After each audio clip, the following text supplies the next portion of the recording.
All right. I want you to spend some time on this evolution of language because I believe it's very important. Yes. For example, my language is Esan. Now, among Esan people, there are names that are no longer very popular among younger people. Mm. So, which signal to me that probably this name are going to die up sometime. Names like Oko Dede. Oko in my language basically mean the son of, no? Oko Dede will mean the son of Odede. Odede mean elderly person, no? Yes. Okay. Now Okosun. Okosun meaning the son of Osun. Of course, you know Osun, no? You understand what this mean by Osun, no? Yes. The deity. Yes. Okay. Yes. Okoebo. Something like Otiti, which is usually the name of a women, or a name for a woman or a female name.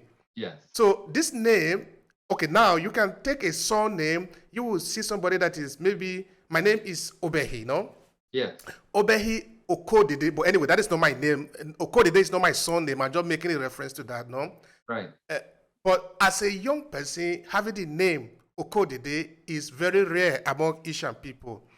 As a young person, having the name like Okogun, which is the son of Ogun, Yes. it's not common anymore. Yes. So this is just among Asian people. Mm-hmm.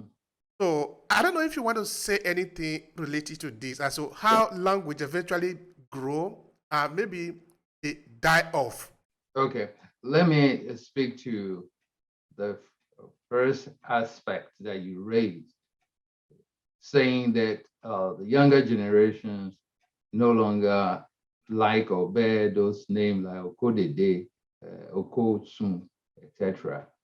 It's part of, it's one of the consequences of the impact of colonization, the damage that colonization did actually in terms of our culture. If you see your language, you see your culture as primitive, not productive, not elegant, not human enough, what do? Start copying the masses, consciously or unconsciously. So that's why our parents or their parents were reticent. They were reluctant and actually opposed to sending their kids to the white man school, educate their sons and daughters the Western way, because they knew they would lose their way. They would deviate from the cultural norms. Yes, it is true that cultures change, but that kind of attitude is psychological, it's alienation. That's why we're calling for people to decolonize their mind. And some of us, even at this age, still have a colonized mind. And we need to deconstruct those myths that a language is superior to another and that a culture might be better off, a complex of inferiority, and on the other side, complex of superiority. That partly explains why people are not bearing those names these days, because the younger the parent, you see, the more affiliated to the Western world they're going to be. They just follow, right? They're followers, losing their identity, thinking that their cultures are a kind of handicap instead of being a gateway to producing wealth. And even the Europeans, they're aware of it. Why are we complaining? Over 60 years of independence, and we're still not sovereign nations. We're still being dictated what to do and how to do it, who to be president, who to be prime minister, and why? Because we have the resources, we have the wealth, we attract them, and what attract them is not our physical bodies, it's the resources that we have, you see. And some of them are also fascinated by our culture, but they are less interested in our culture than they are in the resources, the diamond, the gold, the uranium that we have. And we have to be aware of that. For us to be really sovereign, to be powerful nations and continent, we've got to go back got to go back and adapt our cultures to the modern world and make it work for us, because no nation on earth has ever prospered or developed through foreign languages and foreign cultures. It's always going to be their own languages and their own cultures. Japan is Japanese language and culture. Chinese, the Chinese language and culture, the Mandarin and the other dialects. That's what it is. No matter where you go, the French, the English, and I mean, name it. Only in Africa.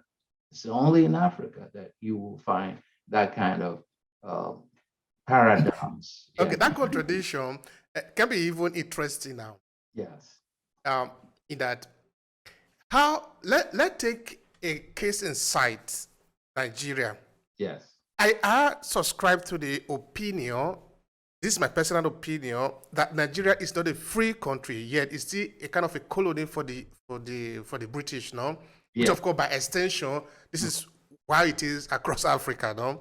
Yes. But say, for example, we want to have a free Nigeria for the Nigerians. Yeah.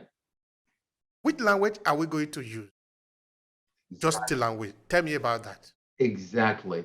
And that's an argument that people who don't want us to unite, they use. They use that argument very frequently. They say, oh, you have so many languages. Say, and it's over 100 in Nigeria. And you ask me, which one are we going to use?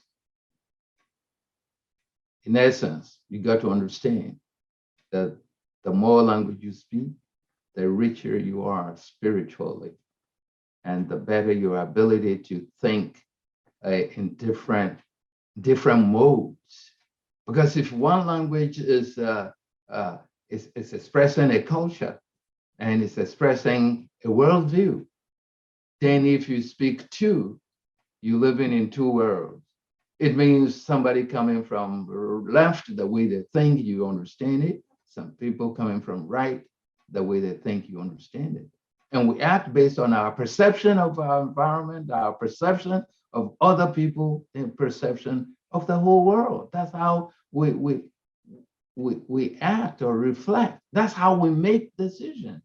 So if the better information, the better informed you are, the better your decision making will be.